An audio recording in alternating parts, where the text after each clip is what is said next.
It all started in the mess hall on a Tuesday, with the usual clamor of trays and tired conversation.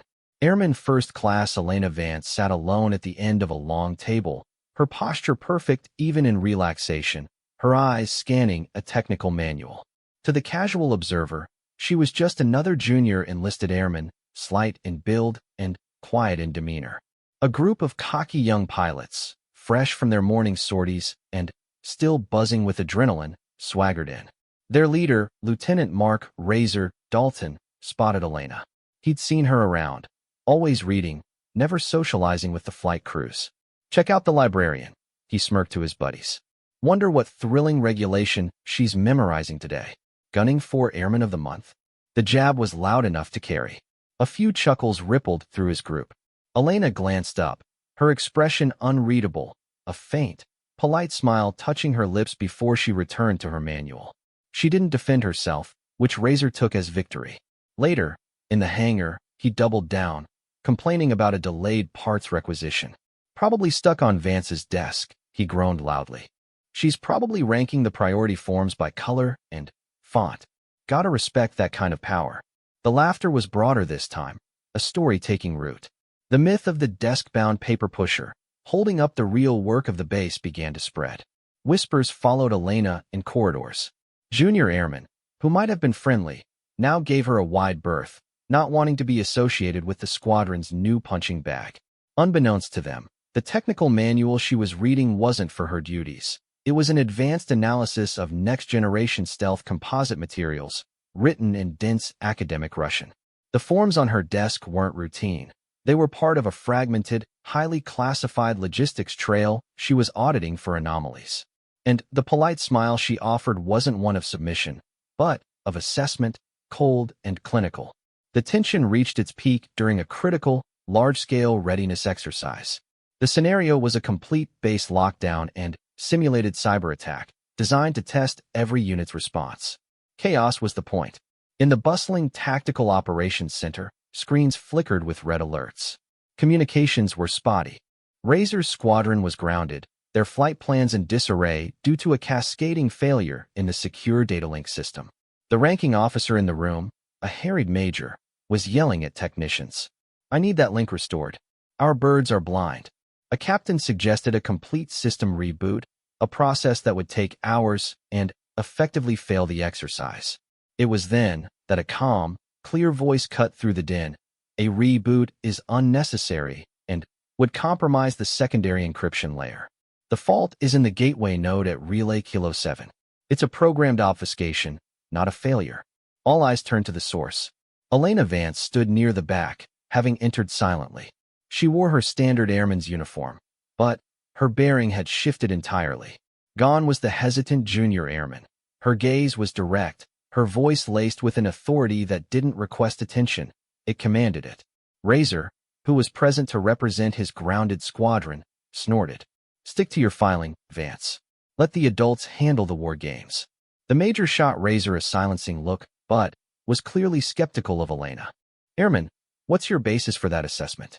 Elena moved to a terminal, her fingers flying across the keyboard. Lines of complex code and network topography flashed on the main screen. "The anomaly pattern matches a known test protocol, sir. Bypassing Kilo 7 and rerouting through the beta channel will restore primary functions in approximately 90 seconds. She spoke in a jargon so precise it left the room silent. Under the major's hesitant nod, she executed the bypass. In 87 seconds, the data link systems flared back to life across the board. The room erupted in relieved chatter, but the major and Razor were staring at Elena, stunned. Who was this woman? The answer came not from Elena, but from a pair of black sedans that rolled onto the tarmac the next morning, bypassing all standard checkpoints. Two serious-looking individuals in civilian suits, but with a distinctly military bearing, walked straight into the base commander's office.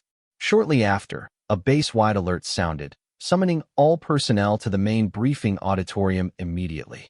An unscheduled command address was unheard of, the hall filled with a murmur of anxious speculation. The base commander, Colonel Hicks, took the podium, his face grave.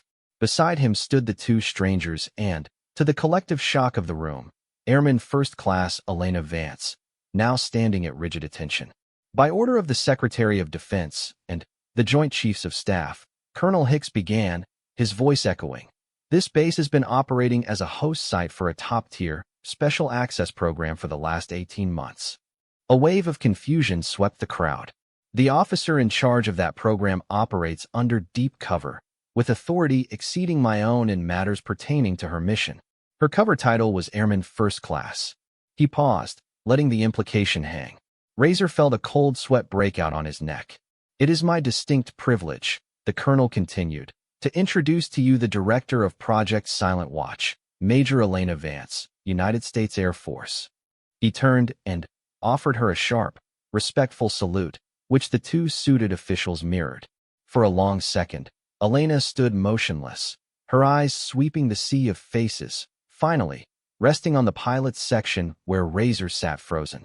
Then, she returned the salutes with crisp, flawless precision. The silence in the auditorium was absolute, a physical weight. The librarian, the paper pusher, the joke of the squadron, held the highest operational authority on the entire installation. In the weeks that followed, the facade dissolved entirely. Major Vance now wore her rank, her flight suit bearing the patches of a command pilot, and a constellation of qualifications no one had guessed at. Her office was revealed to be a secured vault-like suite in a restricted wing, from which she orchestrated a network of intelligence analysis targeting systemic vulnerabilities in military infrastructure. Razor was summoned to that office. The cocky lieutenant was gone, replaced by a profoundly humbled young officer. He stood before her desk, prepared for a career-ending reprimand. Instead, Vance was ice-cold and professional. Lieutenant Dalton, your performance in the recent exercise was lacking. Your initial reaction to the system's failure was panic, not analysis. Your disregard for personnel outside your immediate sphere created a blind spot. Effective immediately, you are reassigned to support the Silent Watch program for the next 6 months. You will learn to see the battlefield beyond your cockpit canopy. Dismissed. It was not forgiveness. It was utilitarian redemption. Under her stern tutelage, Razor and others like him were thrust into a world of shadow wars, cyber terrain, and strategic patience. They learned that the paperwork she handled was the blueprint of national security, and the quiet woman they'd mocked was a strategic architect. The base's culture shifted from one of shallow hierarchy to one of wary respect, where every person, regardless of apparent rank, was now seen as a potential guardian of secrets they could never imagine. The joke had ended, leaving in its wake a powerful, enduring lesson in the true meaning of authority and the unseen threads that hold a defense together.